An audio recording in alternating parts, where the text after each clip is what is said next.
Hello everyone, this is Defense Politics Asia, and this is the summary for the day of 812 for the 15th of May for the Ukraine war or the special military operation in Ukraine. And for your, if you are new, SITREP means situation report. And we're going to start off with frontline changes report. There's two. One is Starytsya and another one is at Robotyne. So over at Starytsya, there is some changes. Just like this geolocation of Russian forces, basically just off this our previous front line, which means that the Russian forces have advanced a little bit from where they previously were, and expanding their control a little bit. The fact that they have expanded their control so little invalidated my theory that they're going to capture the village in 24 to 48 hours. The Ukrainians found their way here and managed to probably hold them back, which is probably why the advance is now becoming so slow, which also then validates what I have mentioned in the SITREP yesterday, that the Ukrainians have to make a decision and to really plug the hole, and they indeed have starting to plug the hole. So that's very good, because if not, then the Russians will start to break through, and it's going to create a lot of problems for the Ukrainians, be it militarily or in terms of public relations. So over at Robotyne at the Zaporizhzhia Front, there is a geolocation. Basically, a FPV drone attack on Ukrainian forces basically invalidated Russian claims. So this strike around here shows that the Ukrainians most likely have the entirety of this area here. So so this invalidates the Russian mapping in this way. So the Ukrainians mapping seems to be more accurate, and this is very indicative, because Deep State UA is very conservative. So Deep State UA's mapping, the pro-Ukrainian mapping, is always been more accurate, but not necessarily always have all the information. So this is just something to note. So that's all for the frontline changes report. We go into the strategic and tactical reporting. First thing first was the report of MiG-29. A Ukrainian MiG-29 got shot down over Ukraine. So so that's about it. It's reported by the Russian Defense Ministry is apparently shot down by air defense. So not exactly sure where this happened.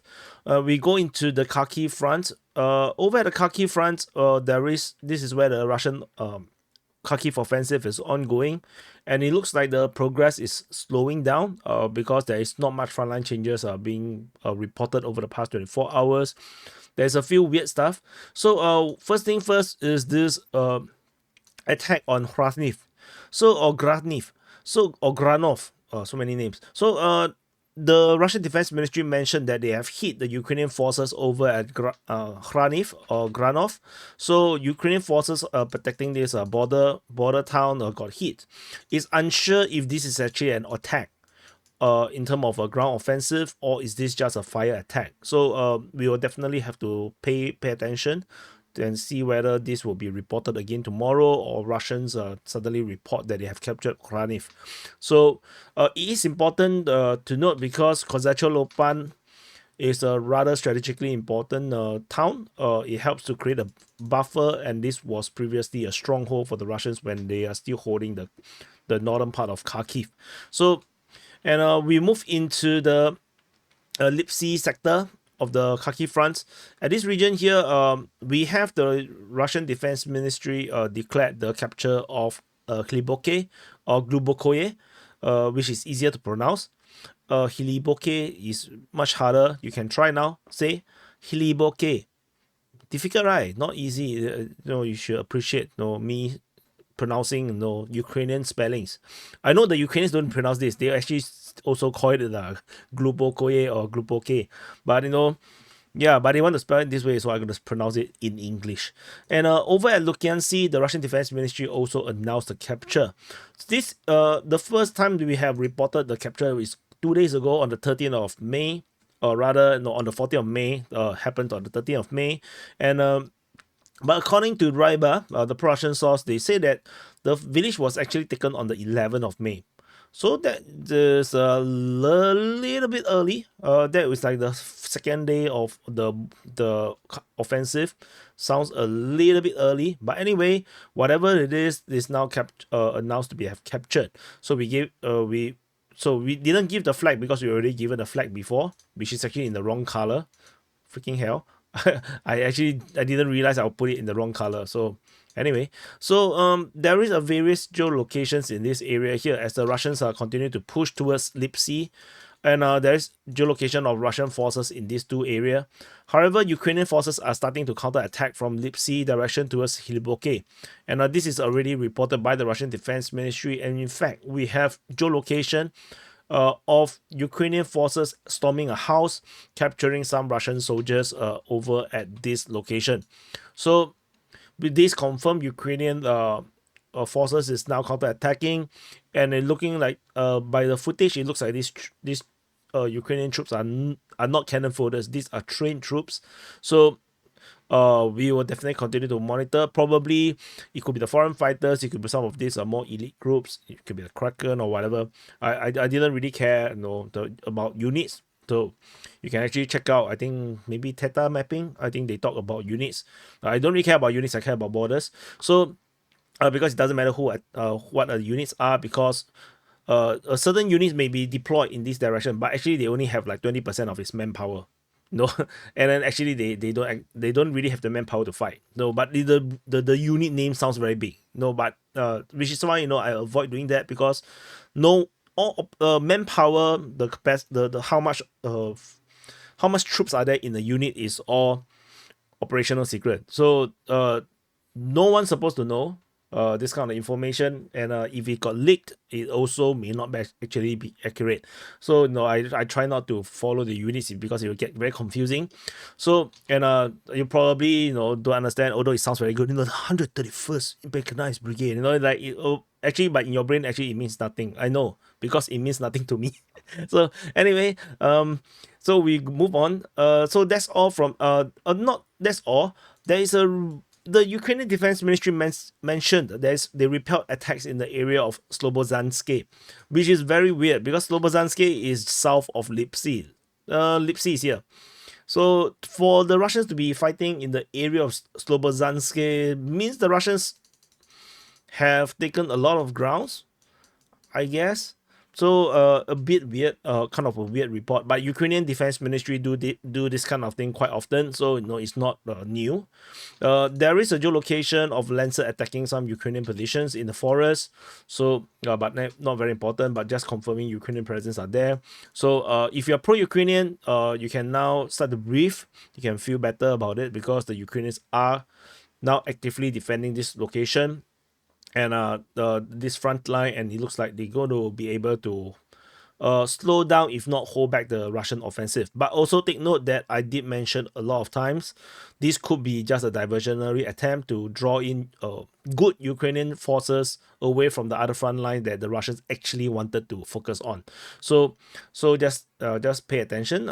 Over at the Starytsya sector, other than the geolocation of the Russian forces pushing into the eastern part of Starytsya, Ukrainian forces are also allegedly counterattacking in the Starytsya region. So which I mentioned corroborates the slow progress in this area here. So we will continue to monitor. There's not much to talk about here anymore. Over at the Voschansk sector, there is various interesting happening. So according to information from the Ukrainian Defense Ministry, they are now counterattacking. They literally say that they are counterattacking, and they have partially pushed back the Russian forces. So fighting, they claim, is in the northern and northwestern outskirt. Outskirt actually means outskirt, like outside. So which would be subjective, because to claim that the fighting is so far away is a bit contradicting, I would say, compared to where the previous geolocations were. The geolocation that we do have was a Russian tank that's burning in this area here. So Ukrainian forces attacking through the forest, and trying to cut off the highway is possible, which resulted in this destruction of the tank. Makes sense.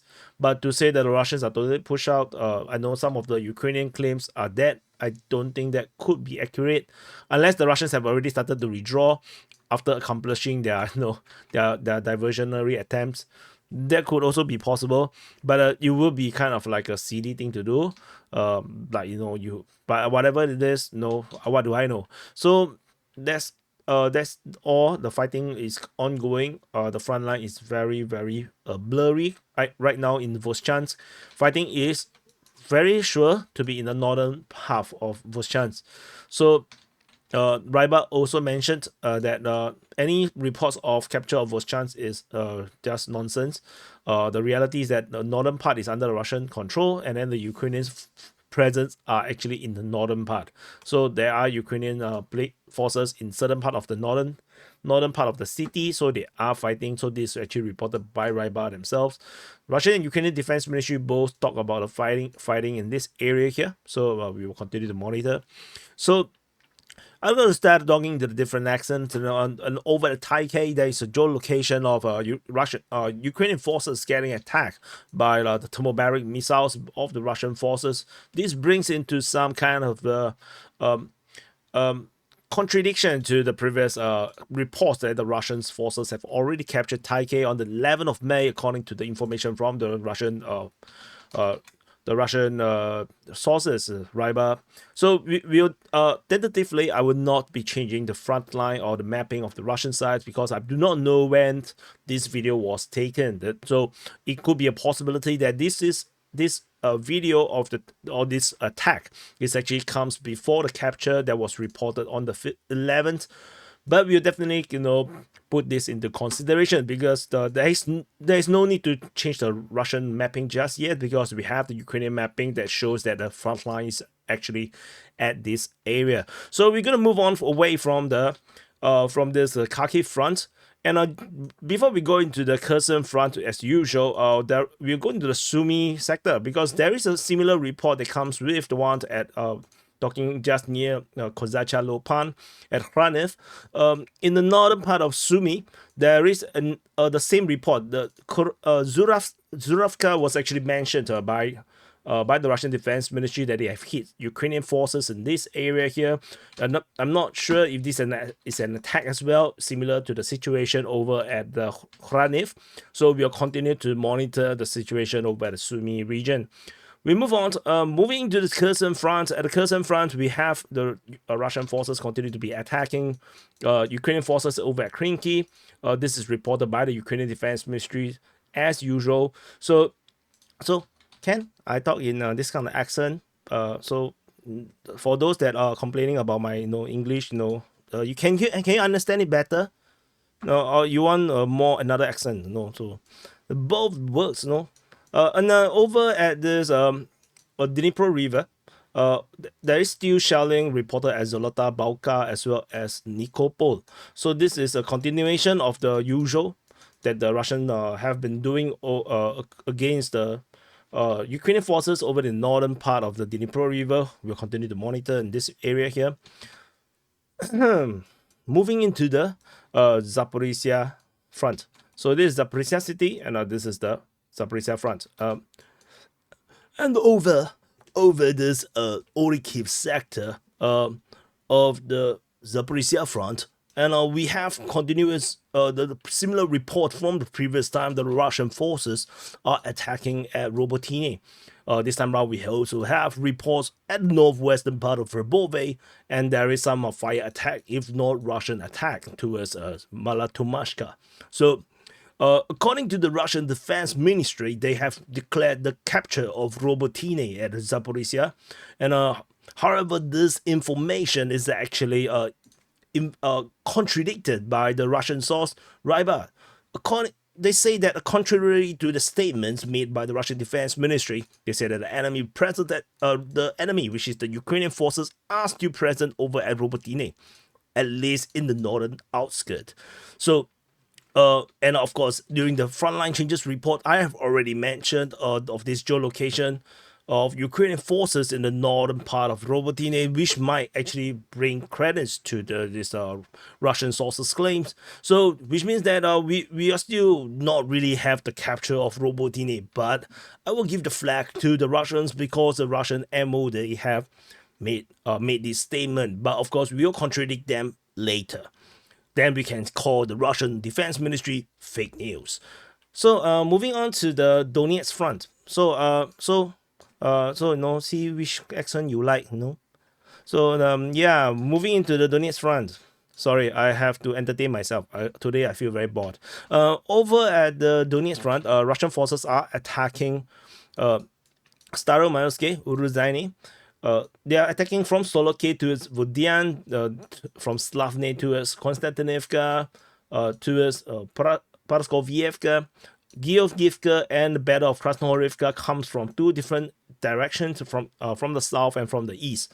So over at the Velika Novosibirsk sector, we have geolocation of Russian forces over at the border, near where the front line is being marked on the DPA's mapping. So this corroborates where the Russians are, and the Russians are still putting pressure on the Ukrainians.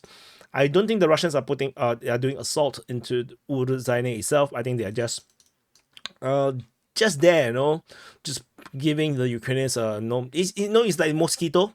It's like the mosquito don't need to bite you. They just need to fly around, and you just feel very disturbed. So the Russian forces are also attacking in Staromayoske region. We do not know exactly what they are doing right now because there's no more news. So we'll continue to monitor. And so we move on. Over at this Novomihailivka area, the Russian forces are attacking from Solotke towards Vodian. Anyway, this new Ukrainian Defense Ministry report writer is a bit more specific, as I mentioned in the previous SITREP. They talk about Staromihailivka towards Krasnohorivka, Slavne towards Parskovievka, Solotke towards Vodian. They put it very clearly the direction of the attack, so this is very, very helpful. So if you're watching Ukrainian Defense Ministry, thank you so much for the help. Slava Ukraini. And the Russians are attacking from Solotke towards Vodian. They are attacking from Slavne towards Parskovievka, and then there was this attack towards Konstantinivka, according to the Ukrainian Defense Ministry as well, in a different format. So this is still ongoing. No frontline changes report means that it's not something very significant. We move on into the Marinka sector. There is Russian forces fighting reported in the Georgievka region. So nothing much to talk about because nothing is happening.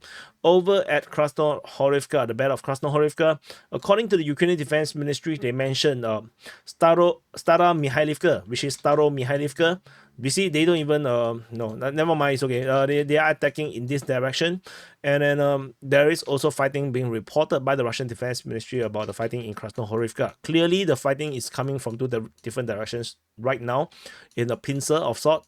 So we'll continue to monitor and see how this develops over at the Donetsk Front. So now I want to try the hate the redneck, the southern part of America, the Dixie way of speaking, and coming over in the southern part of the Avdiivka Front. There is fire reported at the Nevsky, the Ukrainian counterattack at Netilove, Russians attack at Umansky and Semenivka. This is a very difficult accent, but so anyway, the Ukrainian forces are geolocated just north of Netilove. So yeah, so it just shows the presence there. Is a mother. The Mother's Day just passed, and this mother got destroyed. So but that's about it. The Russians are not making progress. The Ukrainians are putting up very good defense so far. So the breakthrough, the breakout, everything have stopped. The Ukrainians have pulled it together. So so anyway, Ukraine hosts. Now we move on to the northern flank. In the northern flank of the Avdiivka Front, Ukrainian forces are on the counter-attack. They are attacking towards Ocheretine and towards Korami, as well as Solovyove, while the Russians are pushing Novo-Alexandrivka and in the west of Ocheretine. And if you look at this, this look like a deliberate attempt to pincer the Russian forces and actually stranded them into an encirclement. But of course, talk is easy. The actual action is going to be a lot more difficult. So that's all from the Avdiivka Front. We move into the Niu-York Front. At the Niu-York Front, Russian forces are attacking. I need to pull down. Attacking towards New York, as well as fighting in the area of Mayosk. But that's all we know. We move on away from the Niu-York Front into the Bakhmut Front. In the southern flank of the Bakhmut Front, Russian forces attack at Kuryumivka, Andriivka, as well as fighting in the area of Klishchiivka. Russian forces geolocated in the area of Andriivka and Zelenopilya. It's important to note, in this geolocation, a turtle tank got destroyed. And according to the report from Deep State UA, the pro-Ukrainian source, they say that they are using javelins and FPV drones. Javelins have not been in the battlefield for a long time. We haven't seen javelins much for a long time. At least it's not being reported. But in the latest the transfer of the weaponries from United States to Ukraine, javelins is part of this new package. So I believe this might be the new reinforcement, the new resupplies coming to the Ukrainian side that allows them to now take on all these turtle tanks. Turtle tanks are actually it works only in very specific circumstances. It's not a magical tank. So it works because the Ukrainians have no means of taking out a tank with the kind of a metal sheeting, defending it. It is good to protect the crews from FPV drones attacks. But when it comes to Javelin is just way too powerful, I think. So anyway, we move on into the northern sector, or the northern half of this Bakhmut Front. There is fighting reported at Kreminna, according to the information from the Russian Defense Ministry. Geolocation of TOS, the thermobaric rockets being striking Novi, and there's another geolocation of counter-artillery action south of Mykolaiv. So that's all from the Bakhmut Front, if I'm not mistaken. Yep, that's all from the Bakhmut Front. We move into the Siversk Front. The Siversk Front continues to look very intense, but no, we have no information about frontline changes. Russians attacking at Bilohorivka, Volkon-Okayamsky, Spurny, southwest of Spurny, in the western part of Rozdolivka and at Rozdolivka. So the Russians are pushing Siversk in all directions, but there is totally no news coming out from this front. We do not know what exactly is happening, and except that we know that they are fighting there. So at the south of Serebianka, there is artillery system and a tank getting destroyed by the Russian Defense Ministry in this defensive position south of Serebianka. So anyway, that's about it. We move into the Kreminna Front. At the Kreminna Front, Russian forces are attacking Korske, and also attacking this area is Novosadove. They are moving in the direction of Novosadove. Ukrainian forces counterattack at Makievka. So we will continue to monitor the situation around here. Moving on over at the Svatove Front, Russian forces are attacking. Let's see. Okay. Should I zoom in? Okay, let's zoom in then. Russian forces are attacking in the area of Novoyehorivka. Ukrainian forces counterattack at that area. Russian forces are attacking at Sedoklibove, at Nadia, Miaso-Zarevka, as well as Stamikivka. So this is the current situation. The Svatove very similar to the Siversk Front situation. This seems like the new focus. So these few other places seems to be the new focus. If you compare to the Avdiivka Front is not as intense now, and it looks like the Russians are just playing hide and seek, as to where the main offensive is. We move on further north. We have the Russians attacking towards Pischane from the Avdiivka region and from Berestove. So this is ongoing, and if you zoom out a bit, you will see that there is this direction, and there's another direction around here, another direction around here. So you can project that all these are in the direction of moving either towards Borova or moving towards Senkove. So we have this possible direction. We can also do this.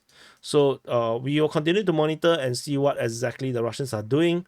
So yeah, and then we move on into the Kupyansk Front. At the Kupyansk Front, Russian forces are attacking Sinkivka towards Petropavlivka as well as Ivanivka. So that's about it. Kupyansk Front is always like a scam. We always talk about it, but always nothing much. But if you look at this entire Oskil Front, that means Kreminna, Svatove, and Kupyansk combined, the entire Oskil Front, Russians are really attacking in a lot of different directions. So we will continue to monitor. And that's about it. So this is the summary for the day of 812 for the 15th of May. Do press the like button, and of course subscribe if you're new. If you're new to this channel, you must subscribe. If not, you will get emotional damage every day. I curse you. To need to drink water every day until you die. And I'll see you guys in the next update.